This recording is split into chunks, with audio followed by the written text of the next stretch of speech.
No matter where you go, whether it's your personal life, whether it's your professional life, whether you're just out and about trying to enjoy the night, there are toxic people everywhere. So I want to talk to you about the effects of dealing with toxic people and some of the strategies that you can use to handle them. My name is Dr. Patton. Let's get at it. Let's talk about the effects first. All right. Some of the effects that you can have when dealing with a toxic person is emotional drain. That constant interaction that you have with toxic people, and this can lead to exhaustion, anxiety, depression. You can get mentally drained dealing with these people. That negative energy that they constantly push in your direction, it can be overbearing and overwhelming. Like they ruin your enthusiasm. That emotional drain when dealing with toxic people can have a devastating effect on your life. It can also increase your self-esteem.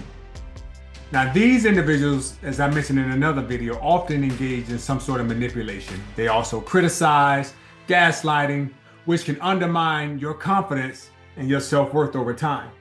If you keep hearing these things over and over and over, it can take a mental toll and you can start to believe what this toxic person is telling you. Now, their toxicity is bleeding over onto you, and now you're starting to believe everything that they say. That will have a negative effect on you. It can also impact relationships.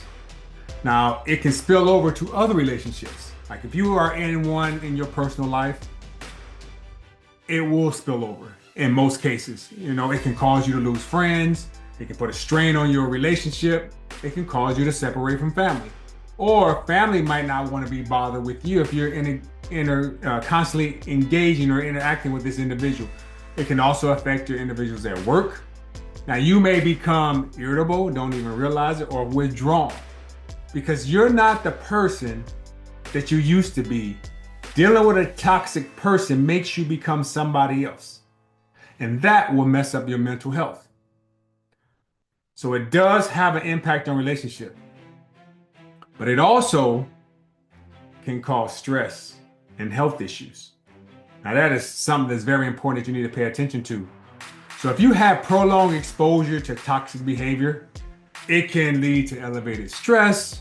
Now, this can also lead to health problems, including cardiovascular issues, weakened immune response, etc. So this list can go on and on of how a toxic person can damage your mental health and cause you to have health issues.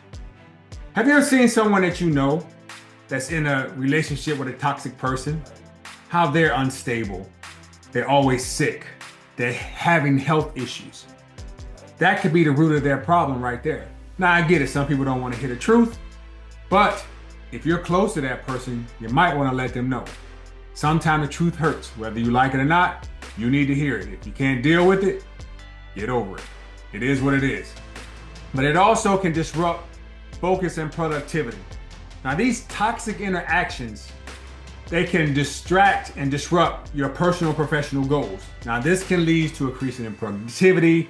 Your work production can decline. It can prevent you from accomplishing your goals because a toxic person don't want to see you succeed. Let alone a toxic person don't want you to succeed better than them. So your successes mean nothing in comparison to theirs. Although theirs may be on a much, much lower scale, doesn't matter. Doesn't matter.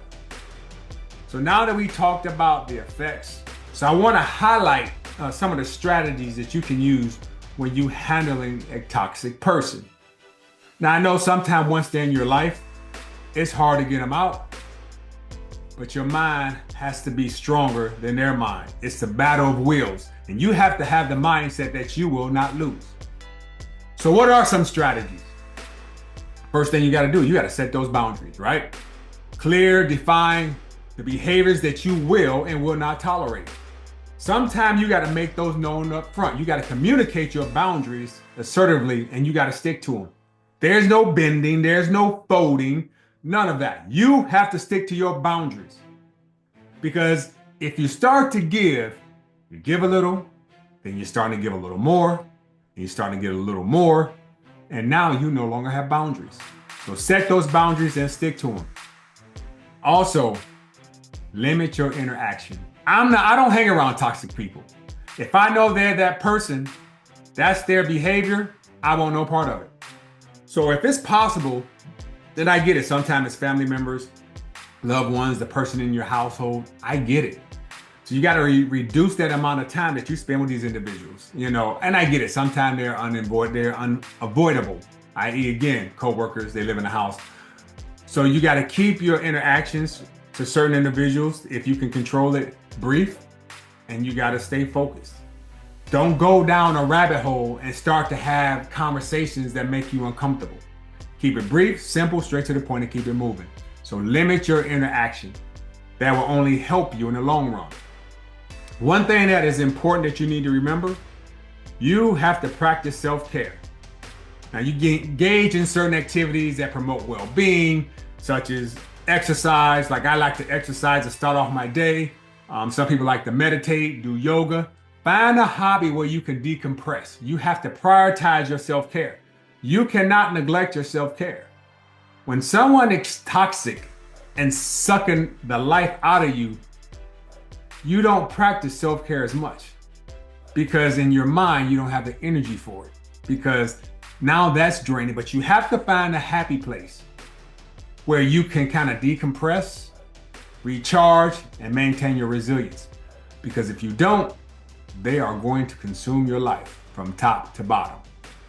Also, if you haven't pushed these people out of your life by dealing with a toxic person, seek support. Talk to those trusted friends, family members, or even go to counseling. Now, I know some people don't want to go to counseling, but I'm going to be straight with you. Everybody needs counseling, no matter who you are, no matter how much you think you have your stuff together, we all need counseling. And then talk about your experiences. Whoever you're talking to, again, whether it's a friend, family member, counselor, talk about your experiences, and they can provide a perspective and emotional support that you don't have. So don't close them individuals off. Be open to seeking professional advice because they're there for a reason. They're there for a reason. So don't be afraid to talk to them. Also, stay calm and stay composed. Now, when you're dealing with certain individuals with toxic behavior, you have to remain calm because their goal is to get under your skin and get you riled up. So you got to avoid getting drawn and sucked into their negativity. So one thing that I know that is hard for somebody, for a lot of people, I should say, practicing patience. Practicing patience. So you have to learn how to stop and maintain control of the situation, because if you let them have control, they're going to manipulate you, get under your skin, and change your entire mood. So practice patience and empathy whenever it's appropriate. So you have to keep those things in the forefront when you're trying to stay calm and composed. Also, focus on solutions. So instead of dwelling on the negativity, concentrate on the positive outcomes and constructive solutions. Don't buy into their negativity. You have to stay focused. Get away from that negativity. Find the positive outcomes again. Look for the silver lining. Now this is a shift in mindset, right? Because if you're not used to this will teach you how to regain control of the situation or even the relationship. Because you have to let them know that they are not in control. You are in control of yourself, and you're gonna be in control of that situation. Don't be afraid to make that known. Also, you gotta know when to walk away. Sometimes the best course of action is remove yourself from the relationship entirely. I recognize when that situation is beyond repair and takes those professional steps or those personal steps to distance yourself. You have to know when to walk away, and I get it. It's not always as easy as it sounds. Sometimes you're so invested in it that it's not as easy to walk away. I get that. But do you want to be miserable your whole life or the rest of your life? Do you want to be stressed out the rest of your life? Do you want to be sick? Do you want your health to decline? You have to prioritize yourself, so know when to walk away. So by understanding the effects of toxic interactions and implementing these strategies, and there are other strategies that you can use, you can protect your mental health and maintain a more positive environment, right? Because no one is going to take care of yourself better than you. And if you allow someone else to do it who's toxic, you just lost and you might as well surrender. Again, I'm Dr. Patton. Until next time.